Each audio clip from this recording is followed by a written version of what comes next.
En todas las excursiones que hacemos hacia las ruinas, siempre encontramos imágenes de bestias que ya no existen. Los carteles dicen que se llamaban vacas y que a la gente le encantaba tomar leche que sacaban de ellas. Esa era, sin dudas, una idea muy estrafalaria. Ahora ya no tenemos ideas de ese estilo. De hecho, ya no tenemos ninguna idea.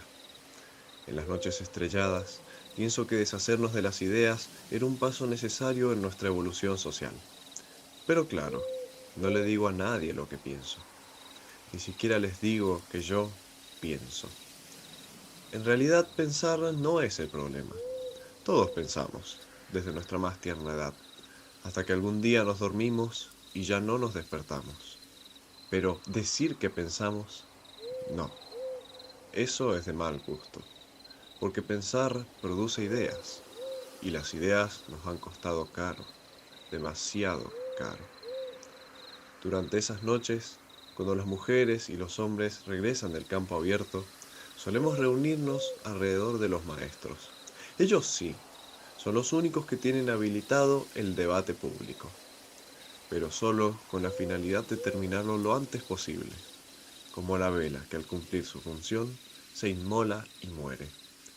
Hace un par de noches, uno de los maestros empezó con su ronda habitual de preguntas. Ustedes, nos dijo, ¿conocen la historia de este mundo? Nos preguntaba con ojo serio. ¿Cuál fue nuestra tragedia? ¿Por qué nos tuvimos que ir de las ciudades inmensas y ahora, en vez de comer grandes y regordetas vacas sumisas y perezosas, debemos cazar conejitos y vizcachas? Para nuestra fortuna, los maestros saben porque recuerdan lo que los otros maestros ya muertos les han contado y así nos lo cuentan. Y sus crónicas dicen así: nuestro mundo se murió durante la guerra de las ideas. Antes había ideas, eran muchas. Algunas personas tenían por extraño vicio cultivar ideas, como se cultivan las manzanas. Filósofos los llamaban, y no hacían más que pensar ideas. Luego, todas las demás personas en las grandes ciudades llenas de humos y de pensamientos hablaban sobre esas ideas. Y las ideas eran bien descaradas, porque se aprovechaban de las palabras para esconderse en cada recoveco. Las muy malditas hacían suyo cada espacio. Los maestros antiguos, los más antiguos, contaron en sus relatos sobre esos extraños poderes de las ideas, de escabullirse entre lo que no existe. Las ideas se escribían, escribir, otro arte fútil y perdido, con tinta y aparatos de presión. Las personas insensatas dejaban a las ideas estampadas sobre papeles. Y por si tal cosa no fuera tan extraña ya, las personas usaban los mismísimos aires para lanzar las ideas por toda la tierra. Parecerá locura esto que digo, pero las ideas eran espíritus en la noche, que viajaban con el viento, invisibles e imparables. Así, muy despacio, esas viejas artimañas del entendimiento, esas explicaciones mentirosas, empezaron a esparcirse como un fuego fatuo. Pasaron los eones que fabricaban muertos y pasaron los filósofos que fabricaban ideas, pero andando el tiempo siempre nacían más personas en las humeantes ciudades, y algún nuevo filósofo llegaba para iniciar una vez más la empresa de fabricar ideas. Por eso había muchas de ellas, muchas ideas. Las había gigantes y estúpidas, y muy elevadas y muy terrenas. Había ideas sobre criaturas llamadas dioses, que ya se olvidaron, y también ideas sobre formas de vivir llamadas política, que eran de las más peligrosas. Estas ideas, contaron los viejos maestros, podían mover a las personas sobre la tierra como si fueran alfileres. Y dicen que su poderío era tal que dominaban con facilidad la mente de las personas y los hacían destruir ciudades y bloquear caminos, envenenar a sus adversarios con saña o con retórica. Ese era el peligro que nadie quiso admitir en la deliberada y descontrolada diseminación de las ideas.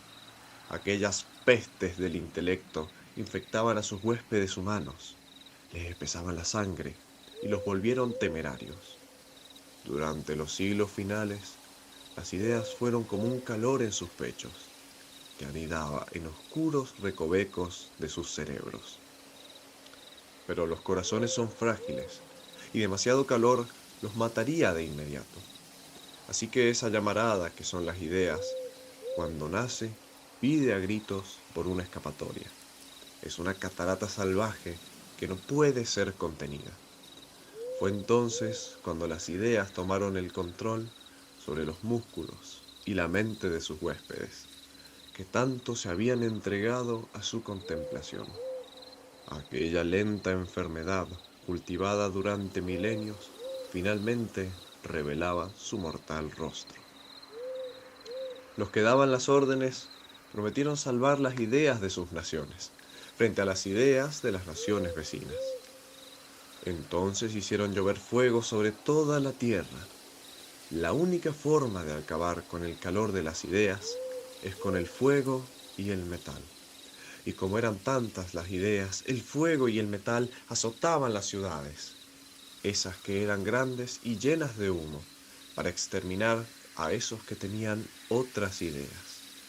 Idea contra idea, dicen que el metal empezó a callarse cuando se había exterminado a suficientes personas como para acabar con la epidemia de ideas. La guerra de las ideas nos costó el exilio de ese viejo mundo. Para fortuna de nuestro futuro, el pasado casi ha dejado de existir, igual que sus flamantes ideas. Flamantes no por su grandeza, pues son pecaminosas, sino por ese calor que se tragó a nuestra especie. Escucho con atención el relato del viejo maestro y agradezco con todo mi corazón que las ideas sean un artilugio pretérito y que su creación sea un arte muerto. Nunca voy a olvidar esa noche, cuando el relato tranquilo de quienes tienen permiso de saber fue bruscamente interrumpido. De entre los niños y las mujeres, una voz resonante se atrevió a romper con nuestra calma. Y las ideas no pueden servirnos de algo, dijo, como un susurro, un joven que estaba a mi costado. La voz de los jóvenes resuena como un estallido, incluso cuando se trata de un débil susurro. Y ese susurro nos llenó con lo único que tal cosa puede despertar, un profundo espanto.